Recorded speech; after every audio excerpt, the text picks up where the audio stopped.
नमस्कार, आपण पाहताय कोकणचं नंबर 1 महा चॅनल कोकण सात लाईव्ह बातमीपत्रात आपलं स्वागत. सुरुवात करूया हेडलाईन्सनं. मामा वरेरकर नाट्यगृहाच्या सुशोभीकरणासाठी 10 कोटी निधी देणार अशी शिलार यांची घोषणा. रुग्णालयातील स्वच्छतागृहांची दैना, सार्वजनिक बांधकामच्या डोळ्यांना दिसेना.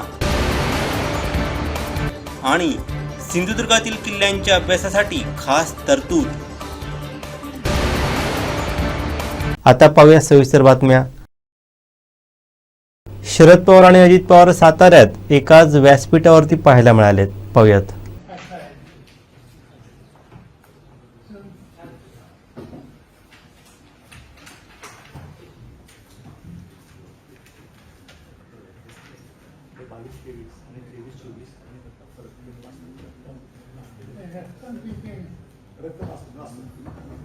स्टेबल असून दाखवतो 67,81,09,019.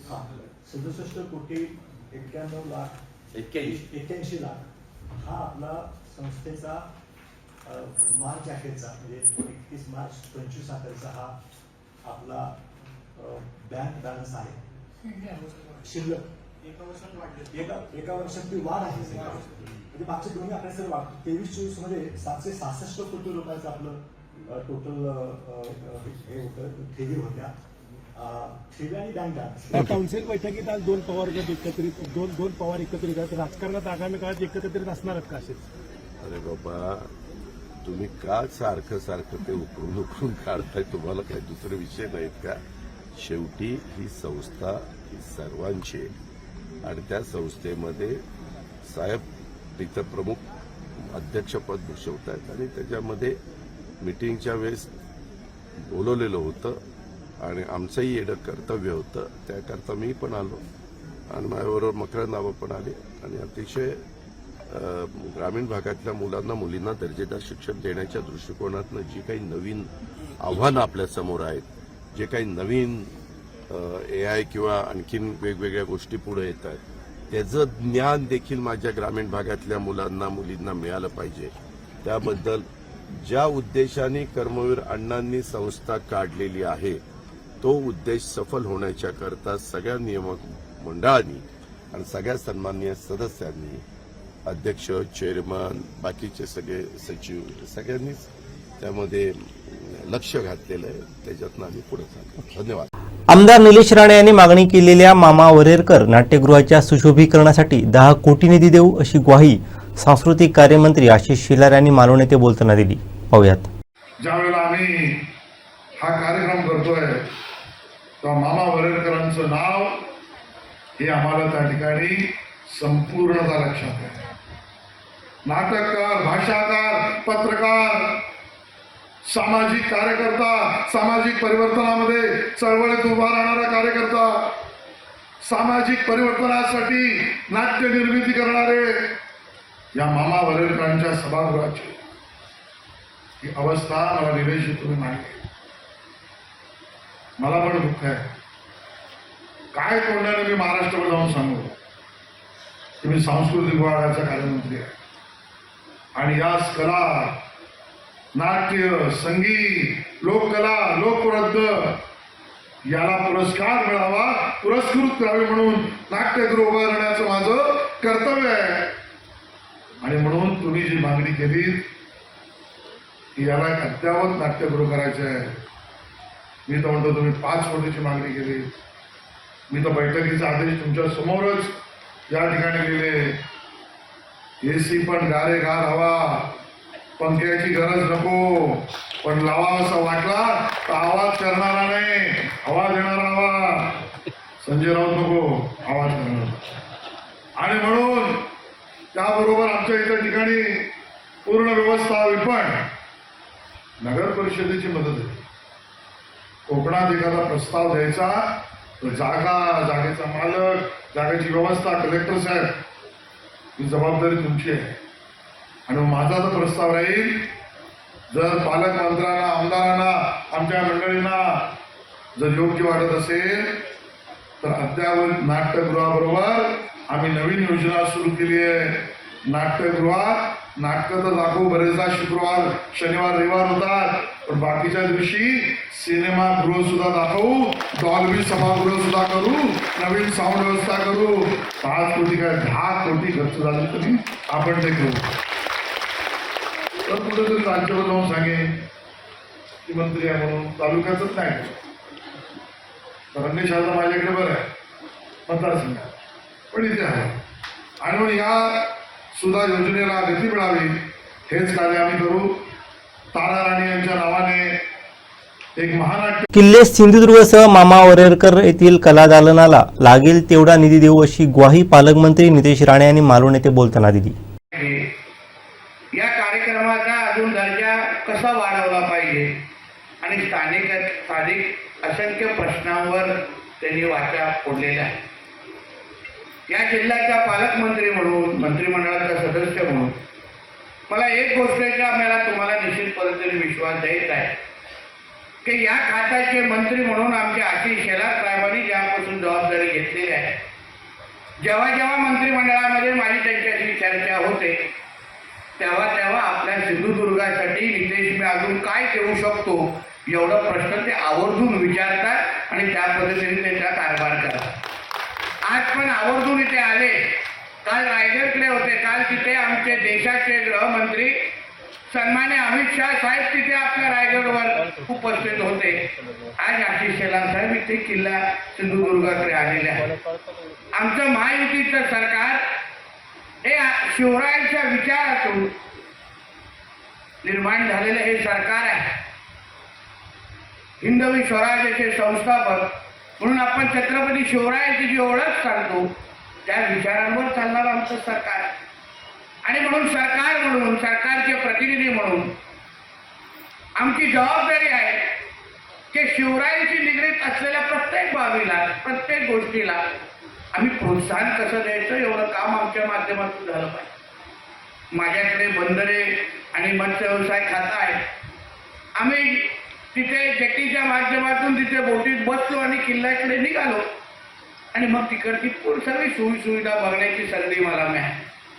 सांस्कृतिक कार्य मंत्री असल्यामुळे ते त्याच्या बाबतीमध्ये निश्चितपणे मार्गदर्शन करतील, पण माझ्या खात्या अंतर्गत ज्या काही गोष्टी आहेत त्या बाबतीमध्ये मला निलेश राणे साहेबांनी पहिल्यापासूनच त्याच्या बाबतीमध्ये काही जबाबदाऱ्या दिलेल्या आहेत. तिकडची असलेली जेटी, पर्यटकांसाठी पाहिजे असलेली सुविधा आणि मॅरिटाईम बोर्डच्या माध्यमातून ज्या ज्या सुविधा तिथे निर्माण करायच्या आहेत ते येणाऱ्या कालावधीमध्ये तयार करण्याची जबाबदारी ही माझी असेल हा विश्वास मी किल्ला समितीला आणि मालवणच्या सगळ्या लोकांना देतो. असंख्य तिथे विकास करायची असेल ती चांगली संधी आहे.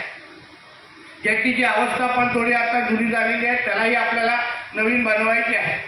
आणि म्हणून आपण हा किल्ला महोत्सव साजरा करत असताना जेटी संदर्भात असो, मॅरिटाईम बोर्डच्या संदर्भात असो, ज्या ज्या गोष्टी सुविधा आपल्या पर्यटकांसाठी तिथे तयार करायच्या आहेत, किनवडेकरची असतील, अन्य सगळ्याच लोकांना मी विश्वास देतो.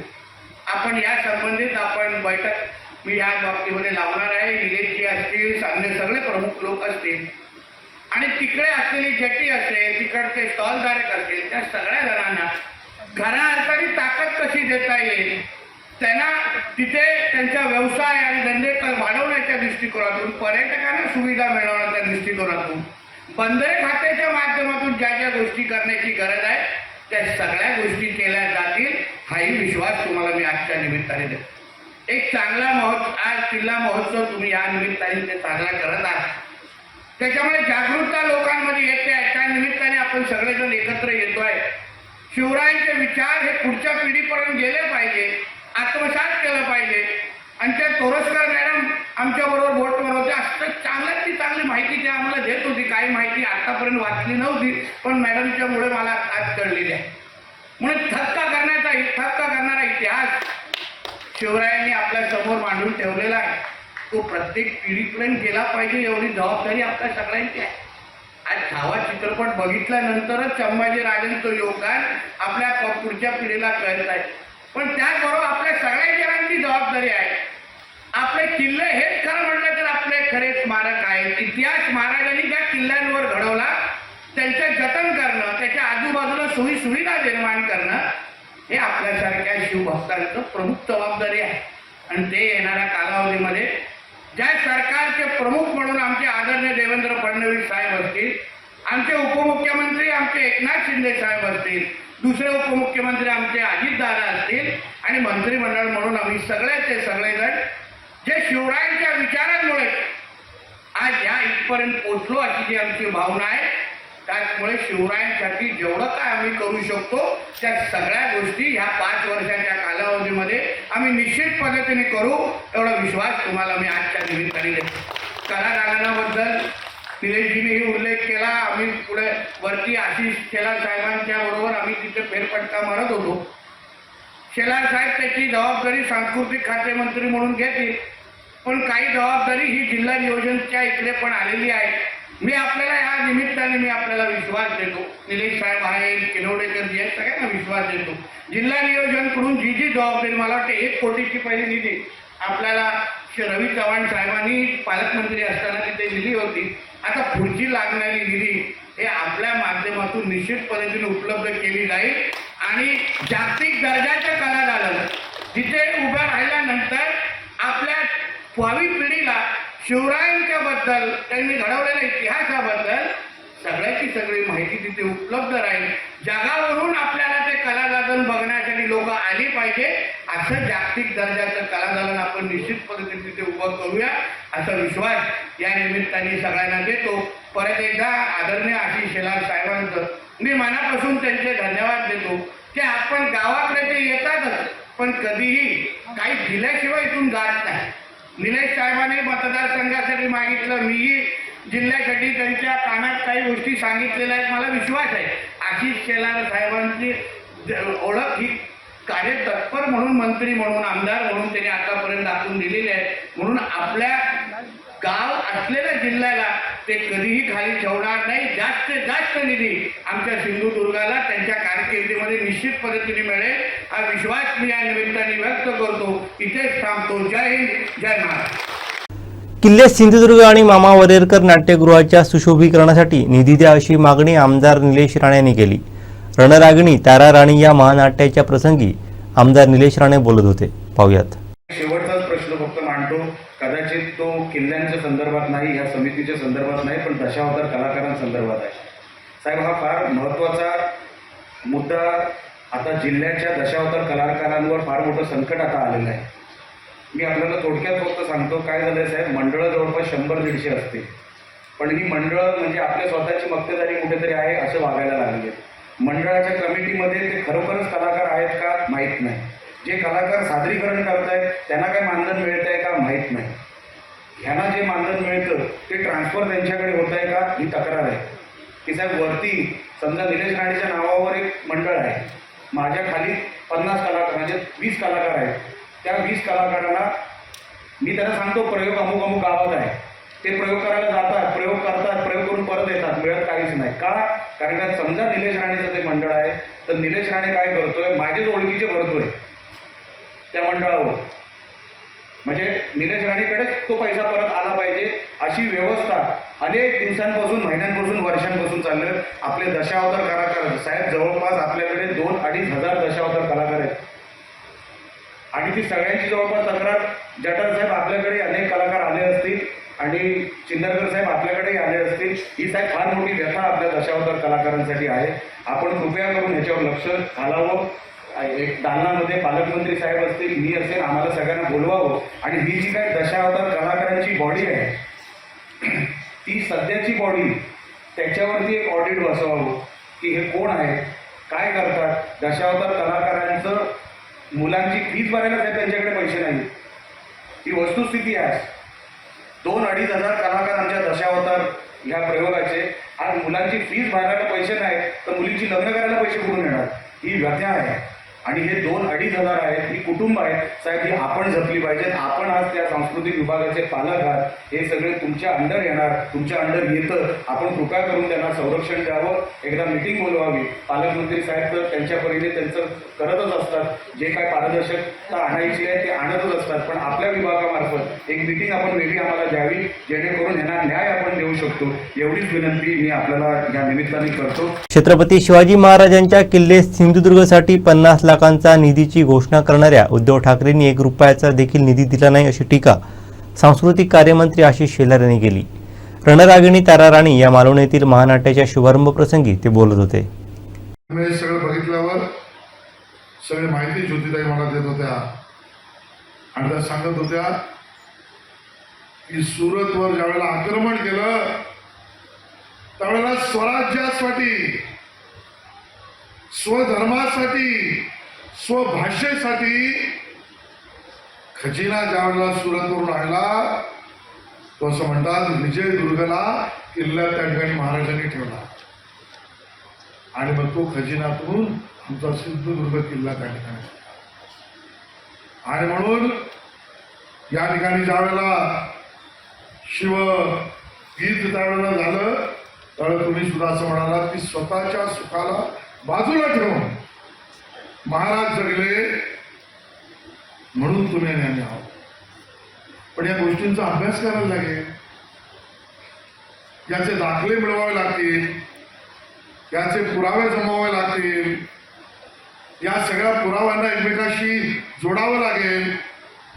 केवळ कागदोपत्री पुरावे बघून चालणार नाही, तर त्याला वास्तुशास्त्राची जोड द्यावी लागेल, पुरातत्वाचा अलंकार चढवावा लागेल, या सगळ्याला इतिहासाची जोड पुरावे म्हणून द्यावी लागेल.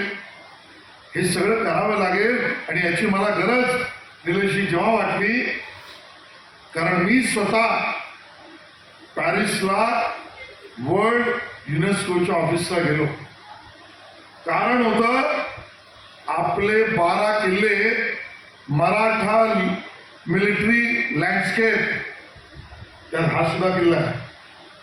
हा वर्ल्ड हेरिटेज जागतिक वारसा म्हणून घोषित व्हावा म्हणून माननीय मोदी साहेबांनी जे 12 किल्ले त्या जगातल्या मोठ्या युनेस्को समोर पाठवले तेव्हा प्रचंड प्रस्ताव देशभरातून होते, पण मोदी साहेबांनी आपल्या सिंधुदुर्ग किल्ल्याला आणि 12 किल्ल्याला देशातून नॉमिनेट केलं त्या वर्ल्ड हेरिटेज. आणि तिथे एक सल्लागार समिती आहे, आयकॉमॉस काय म्हणतात, ही सगळी गोरी मंडळी बसली. रंगाने म्हणत नाही मी, केवळ त्या एका अर्थाने विदेशी या अर्थाने म्हणतो आहे. आणि त्यांचं ज्ञान बघितलं मला आश्चर्य वाटलं. हा पुरावा द्या, तो पुरावा द्या, याची माहिती द्या. आणि मग माझ्या लक्षात आलं ज्योतिताई की हे पुरावे जमा करणं, ते संचित करणं, त्याला संबंधित त्या ठिकाणी कॉर्पोरेटिव्ह एव्हिडन्स देणं, त्याला इतिहास, वास्तुशास्त्र, आर्किटेक्ट, आर्किओलॉजी, पुरातत्व याची जोड देणं, हे आपल्या भाषेत आपल्या लोकांना उपलब्ध करणं आणि जगाला कळायला त्यांच्या भाषेत निर्माण करणं ही प्राथमिक गरज आहे. आणि म्हणून मी किल्ल्यावरून आज घोषित केलं मुंबई विद्यापीठाचं अध्ययन केंद्र. हे 4 किल्ले म्हणजे सिंधुदुर्ग, पद्मदुर्ग, राजकोट, सर्जेकोट या 4 किल्ल्याच्या अभ्यासासाठी मुंबई विद्यापीठाचं अध्ययन केंद्र होईल. आणि सांस्कृतिक विभाग 50 लाख रुपये करावे, 50 लाख रुपये लागले तर वाढवून देईल. तर उद्या संजय राऊत प्रेस घेईल. 50 लाख मध्ये काय होत आहे? अरे 50 लाख मध्ये काय होतं म्हणणार आहे नितेशजी सांगा. यांचेच मुख्यमंत्री ज्या वेळेला सिंधुदुर्ग किल्ल्यावर आले आणि मंदिराला मी 25 लाख देतो, 50 लाख देतो म्हणून मुख्यमंत्री असताना म्हणाले, मी संजय राऊतांना म्हणे आता ऍक्टिंग कर, उद्धवजी 50 लाख कुठे गेले, उद्धवजी 50 लाख कुठे गेले, अजून हातात नाही आले. हा छत्रपती शिवाजी महाराजांचा अपमान. मी तर म्हणेन उद्धव ठाकरे यांनी छत्रपती शिवाजी महाराजांचा अपमान घोषित केलेला आमचा निधी छत्रपतींच्या नावाचा इथे दिलाच नाही.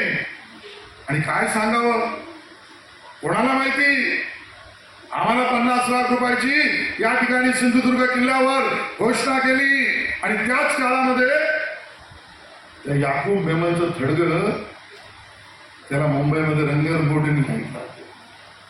काय भरोसा या औरंगजेबी फॅन क्लबच्या उद्धवजीच्या पक्षाने या आमच्या महाराजांचा निधी त्या याकूब मेमनच्या धडक्यावर मतांसाठी तर टाकला नाही ना, ही आमच्या मनातली शंका आहे. आणि शंका आम्ही उपस्थित यासाठी करतोय कारण देवनारला मुंबईत, अतुलजी तुम्हाला माहिती आहे, एक नवीन पूल निर्माण झाला. त्या पुलाला नाव द्यावं म्हणून छत्रपती शिवाजी महाराजांचं नाव, हा प्रस्ताव मांडला. पहिला विरोध तिकडे झाला. मला वाटलं विरोध अबू आझमीने केला असेल, मुस्लिम लीगने केला असेल. नाही हो, छत्रपती शिवाजी महाराजांच्या पुलाच्या नावाला विरोध हा त्या ठिकाणी केला तो उद्धव ठाकरेच्या पक्षाच्या खासदारांनी केला. आणि म्हणून आमच्या मनामध्ये एक शंका आहे. आम्हाला ज्यावेळेला संजय राऊतांना हा प्रश्न विचारायचा आहे, अरे कुठल्या तोंडाने तुम्ही आम्हाला प्रश्न विचारताय? छत्रपती शिवाजी महाराजांच्या वंशजांचा जाहीर अपमान, जाहीर अपमान. छत्रपतींच्या वंशजांना या उबाटा सेनेच्या संजय राऊत यांनी विचारलं, तुम्ही वंशजा त्याचे पुरावे द्या, वंशजाचे पुरावे द्या. तुम्ही महाराजांच्या वंशजांना पुरावे मागणार, महाराजांच्या नावाने असलेल्या पुलाला विरोध करणार आणि महाराजांच्या किल्ल्यावरचे कोण जाणे तिथले 50 लाख रुपये याकूब मेमनच्या थडग्याला वळवणार. खऱ्या अर्थाने शिवद्रोही उद्धव ठाकरेंची सेना आहे. मला मुद्दामून उल्लेख करायचा कारण सत्य बोलल्याशिवाय कळत नाही आणि सत्याच्या मार्गावर चाला हे छत्रपतींचे शिकवण आम्हाला आहे. सावंतवाडी उपजिल्हा रुग्णालयातील स्वच्छतागृहांची अक्षरशः दैना झाली आहे. सार्वजनिक शौचालयातील फरशा नळ तुटले असून ड्रेनेजची टाकी देखील भरल्यानं दुर्गंधी पसरली आहे. वारंवार कार्यकारी अभियंत्यांना पत्रव्यवहार करूनही याकडे कानाडोळा केला गेला आहे. त्यामुळे सार्वजनिक बांधकाम विभाग केवळ निकृष्ट कामात मलिदा खाण्यासाठीच आहे का असा सवाल नागरिकांनी केला आहे. दरम्यान सामाजिक बांधिलकीच्या माध्यमातून नगरपंचायत सावंतवाडीच्या सहकार्यानं सार्वजनिक स्वच्छतागृहांच्या ड्रेनेज टाक्या स्वच्छ केल्यानं रुग्ण व रुग्णांच्या नातेवाईकांनी सुटकेचा निश्वास सोडला आहे. पाहूयात.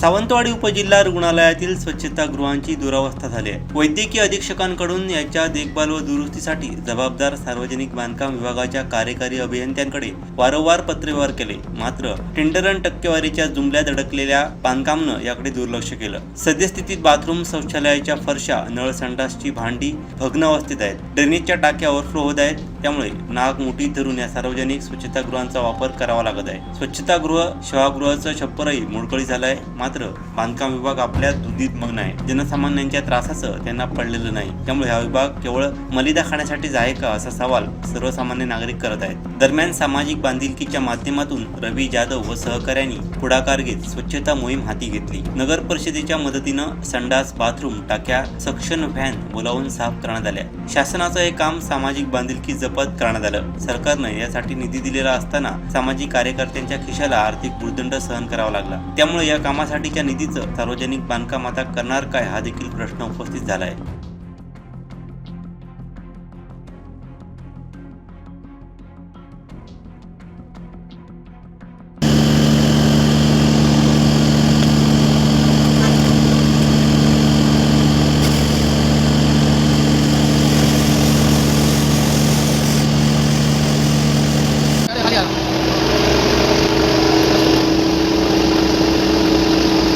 शंभर दिवस 100 कवी कार्यक्रमांतर्गत सावंतवाडी पंचायत समितीच्या वतीने शालेय स्तरावरती राणी पार्वती देवी हायस्कूलच्या सभागृहात एक दिवसीय बाल साहित्य संमेलन आयोजित करण्यात आलं.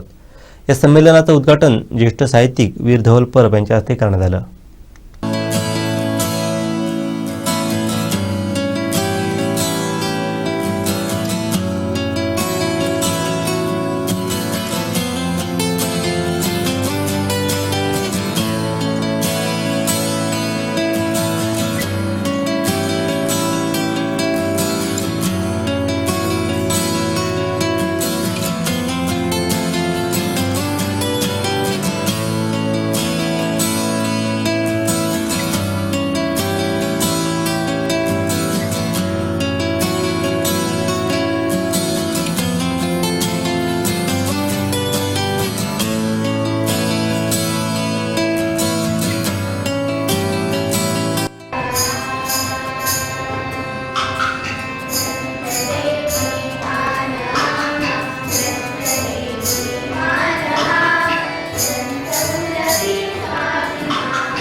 प्रवाहाच्या विरुद्ध उभे राहून संघटनेला जिल्ह्यात 1 नंबर बनवायचा आहे अशी जिद्द ठेवली तर रत्नागिरी हा भाजपचा बालेकिल्ला झाल्याशिवाय राहणार नाही असं मत मंत्री नितेश राणे यांनी रत्नागिरी येथे बोलताना व्यक्त केलं आहे.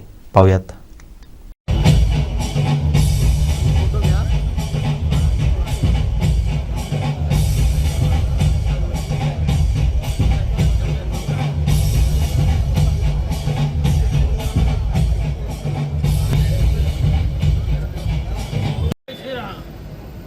रत्नागिरी सिंधुदुर्गचे लोकप्रिय खासदार सन्मान्य राणे साहेबांच्या वाढदिवसाच्या निमित्ताने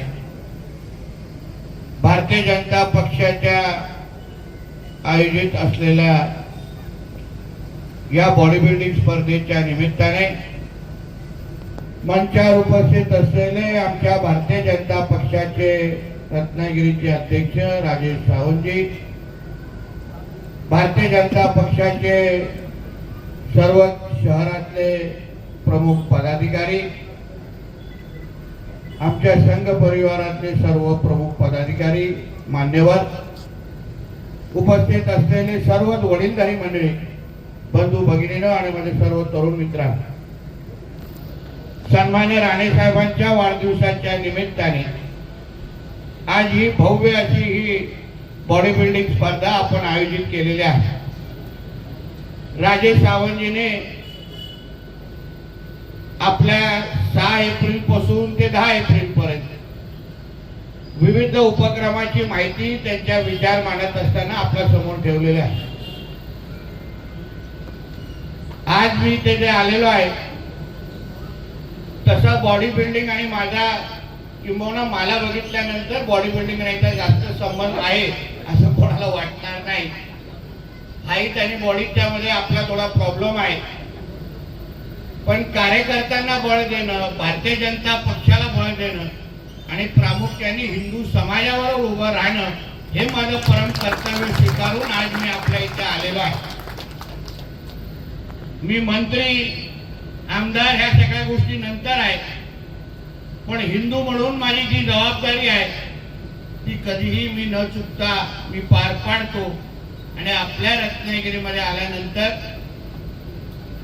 आज आपल्या सगळ्या जणांना भेटणं, माझ्या भारतीय जनता पक्षाच्या कार्यकर्त्यांना ताकद देणं, बळ देणं या हेतूने आज मी इथे आलेलो आहे. राजेशजीने आणि आमचे तिकडे केदार साठेजी पण आहेत आणि माझ्या भारतीय जनता पक्षाच्या जिल्ह्याच्या सगळ्याच कार्यकर्त्यांचं मी मनापासून तुमच्या सगळ्यांचे आभार मानेन राणे साहेबांच्या वतीने की आपण ज्या पद्धतीने वाढदिवसाच्या निमित्ताने जे काही वातावरण आपल्या रत्नागिरी जिल्ह्यामध्ये केलेलं आहे. त्याही दिवशी बैलगाडी स्पर्धेच्या निमित्ताने आम्ही तिथे गेलो होतो, शुभेच्छाही दिल्या. राणे साहेब स्वतः तिथे होते आणि काय वातावरण तिथे पाहायला मिळालं म्हणजे पश्चिम महाराष्ट्रामध्ये जशा बैलगाड्या स्पर्धा होतात तसंच आमच्या देवरुख मध्ये स्पर्धा आपल्या भारतीय जनता पक्षाच्या माध्यमातून कार्यकर्त्यांनी घेऊन दाखवल्या. यासाठी खरंच तुमचं मी मनापासून अभिनंदन करतो. राजापूरलाही कार्यक्रम झाले, आज रत्नागिरीमध्ये हे वातावरण निर्मिती झाली. राजेशजीने म्हटलं का आम्ही संख्येने इथे कमी आहोत. राजेशजी आता हे सगळे विषय मनातून काढून टाका. येणाऱ्या काळामध्ये आपल्याला काम एवढं मोठं आपल्या रत्नागिरीमध्ये उभं करायचं आहे की आपला रत्नागिरी हे भविष्यामध्ये भारतीय जनता पक्षाचा बालेकिल्ला म्हणून ओळखला गेला पाहिजे. त्या दिशेने आपल्याला वाटचाल करायची आहे. हिंदुत्वाचा बालेकिल्ला कुठे असेल तो आमचा रत्नागिरी आहे.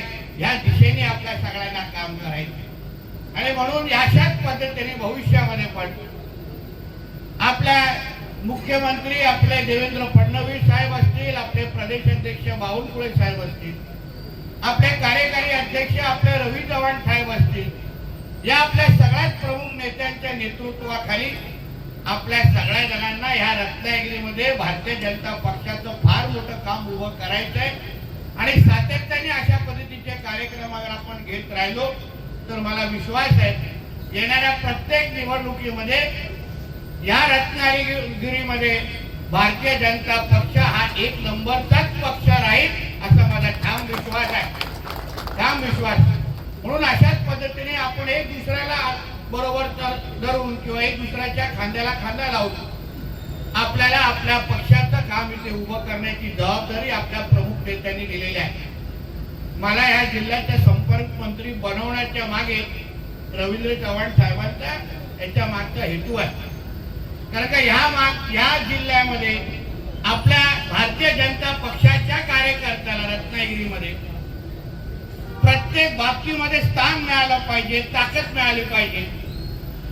जिल्हा नियोजन पासून ते SEO पर्यंतच्या प्रत्येक पदामध्ये वाटप करत असताना मानाचं स्थान हे भारतीय जनता पक्षाला मिळालंच पाहिजे या भूमिकेने मिळाली ते उभा आहे.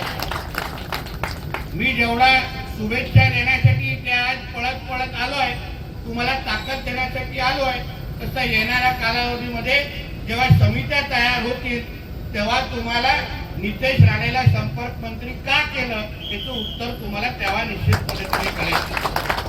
म्हणून आपल्या भारतीय जनता पक्षाच्या कार्यकर्त्यांनी कोणीही स्वतःला कुठे कमी समजू नये. महाराजांनी पण मुघलांच्या आणि त्या इस्लामिक ताकदीच्या विरोधात लढत असताना महाराजांनी कधी सैन्याची आपली संख्या पाहिली नाही.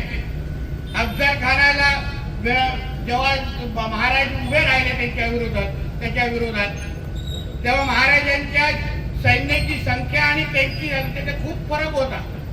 आपले मावळे मोजके होते, पण इच्छाशक्ती महत्वाची आहे. आपल्या धर्माबद्दल निष्ठा महत्वाची आहे आणि आपण आपली संघटना प्रवाहाच्या विरोधात पण उभी करायची ही जिद्द पकडून अगर आपण सगळेजण काम करू तर मी तुम्हाला बोलतो काही अशक्य नाही. सगळ्या गोष्टी येणाऱ्या कालावधीमध्ये भारतीय जनता पक्षाच्या कार्यकर्त्यांकडे मिळतील, त्याला त्यांच्यापर्यंत पोहोचतील हा विश्वास मी या निमित्ताने व्यक्त करतो. आज बॉडी बिल्डिंग स्पर्धेच्या निमित्ताने असंख्य स्पर्धक असतील. मला वाटतं 11 वाजेपर्यंत सगळे स्पर्धा चालू राहील. मी मध्येच आलेलो आहे. जे बॉडी बिल्डर असोसिएशनचे सगळे जे मान्यवर आहेत ज्यांनी आमचा सत्कार केला त्यांचा मी मनापासून आभार मानेन की राणे साहेबांच्या वाढदिवसाच्या निमित्ताने तुम्ही आलात, आम्हाला सहकार्य केलं.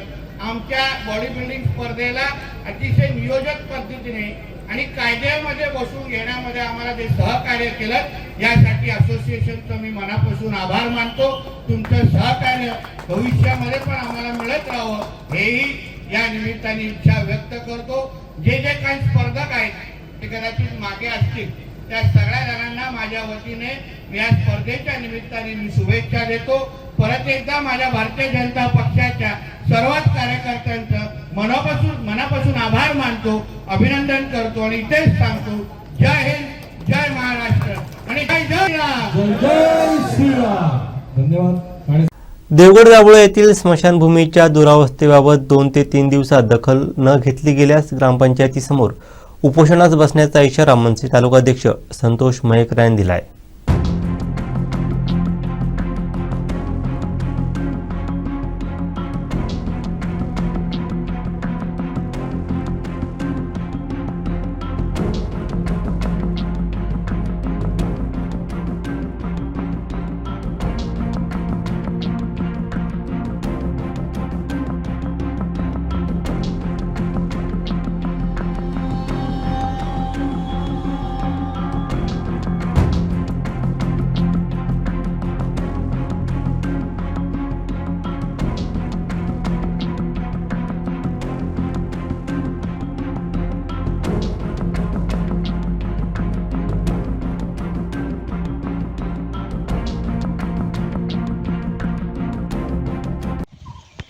जय महाराष्ट्र. मी संतोष मयेकर, मनसे तालुकाध्यक्ष. 2 दिवसापूर्वी आमचे बौद्धवाडीतले ग्रामस्थ माझ्याकडे याबद्दल तक्रार घेऊन आलेली की अशी अवस्था आहे, काय करता येईल या बाबतीत मी काल त्यांच्याशी बोललो. आज स्वतः येऊन इथे पाहिलं आहे ते सगळं, पण त्याची दुरावस्था एवढी आहे की 1.5-2 वर्षे पाठपुरावा करून सुद्धा होत नाही आहे. त्याबद्दल अधिक माहिती आपले ग्रामस्थ देतील या बाबतीत. नमस्कार, मी सुनील जाधव, दाभोळे बौद्धवाडीतील रहिवासी आहे. आज कित्येक वर्ष आम्ही ग्रामपंचायतीला या संदर्भात अर्ज दिलेला आहे. त्यांना आम्ही ही वस्तुस्थिती स्वतः इथे आणून दाखवली देखील की उद्या काही गोष्टी म्हणजे ते धोकादायक आहे, तो असा काय अपघात होऊ नये त्याआधी तुम्ही याची काय ती तरतूद करा. परंतु त्यांनी अजूनपर्यंत काही गोष्टी केलेल्या नसल्यामुळे आज आम्ही आमचे गावचे मनसे तालुका अध्यक्ष संतोष मयेकरांशी संपर्क साधून ह्या गोष्टी पुढे नेण्याचा प्रयत्न करीत आहोत. आपल्या वाहिनीच्या माध्यमातून मला एवढंच ग्रामपंचायतीला सांगण्याची इच्छा आहे की यापुढील जी पण काय कराल ते 2 ते 3 दिवसात आम्हाला याचा रिपोर्ट द्यावा, नाहीतर आम्हाला ग्रामपंचायतीसमोर उपोषणाचा शिवाय पर्याय नाही, उपोषणासाठी बसावं लागेल. किल्ले सिंधुदुर्गच्या 358व्या वर्धापन दिनानिमित्त सांस्कृतिक कार्यमंत्री आशिष शिलार आणि पालकमंत्री नितेश राणे यांनी किल्ले सिंधुदुर्ग येथील शिवराजेश्वर मंदिरात जाऊन शिवरायांचं दर्शन घेत आशीर्वाद घेतले. यानंतर मंत्री आशिष शिलार काय म्हणाले पाहूयात.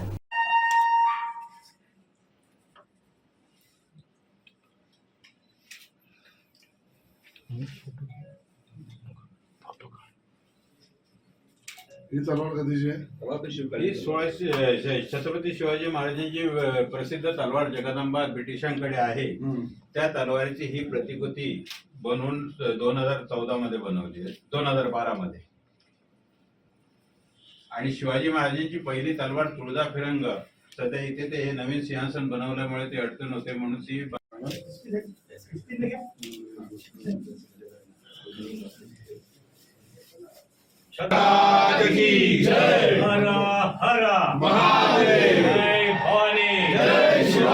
छत्रपती संभाजी महाराज की जय. गणपती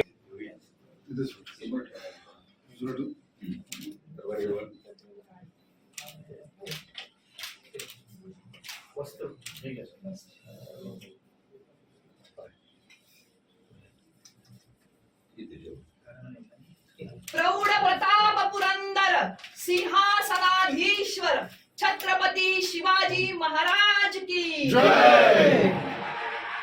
आज मी स्वतः आणि आमचे पालकमंत्री नेते नितेश राणेसाहेब, बरोबरीने प्रभाकर सावंतजी, प्रमोद जठारजी, अतुल काळसेकर, आमच्या विभागातील इथले जिल्हाधिकारी, सर्व अधिकारी या सिंधुदुर्ग किल्ल्याला 358 वर्षे कालच पूर्ण झाली. त्यानिमित्ताने एक सांस्कृतिक कार्यक्रम ठेवला आहे म्हणून एक भेटसुद्धा आम्ही या ठिकाणी दिली आणि राजांच्या चरणी या मंदिरामध्ये नतमस्तकी झालो. एक आनंदाची गोष्ट या निमित्ताने आम्ही करायची ठरवली. राणेसाहेब आणि मी चर्चा केली. सिंधुदुर्ग किल्ला, पदमदुर्ग किल्ला, राजकोट आणि सर्जेकोट या 4 किल्ल्यांबद्दल खूप मोठ्या प्रमाणात अजूनही माहिती जनतेसमोर येणं आवश्यक आहे. अजूनही या किल्ल्यांबद्दलचा अभ्यास होणं आवश्यक आहे. या विषयाची संदर्भित सर्व कागदपत्र जमाही करायला लागतील, त्याच्यावर अध्ययन पण करावं लागेल. व्यापाराचं बेटसुद्धा या ठिकाणी होतं आणि त्यामुळे ऐतिहासिक दस्तावेज या सगळ्याला आहे. आणि म्हणून आम्ही ठरवलं आहे सांस्कृतिक विभागाकडून मुंबई विद्यापीठाला सिंधुदुर्ग किल्ला, पदमदुर्ग किल्ला, त्या ठिकाणी राजकोट किल्ला, सर्जेकोट किल्ला या 4ही किल्ल्यांच्या अभ्यासासाठी एक अध्ययन केंद्र आणि त्यासाठी 50 लाख रुपयाची त्या ठिकाणी पूर्ण व्यवस्था ही आपण आज घोषित करतोय. GR त्याचा आपण काढू आणि जास्तीत जास्त युवकांनी छत्रपती शिवाजी महाराजांच्या जीवनातून प्रेरणा घ्यावी, देश घडवावा, राज्य घडवावं आणि त्याचा अभ्यास करावा. अभ्यास करण्यासाठी त्यांच्या खिशातून कुठलाही निधी न जाता ही प्राथमिक सुविधा आपण त्या ठिकाणी आज घोषित करतो आहोत.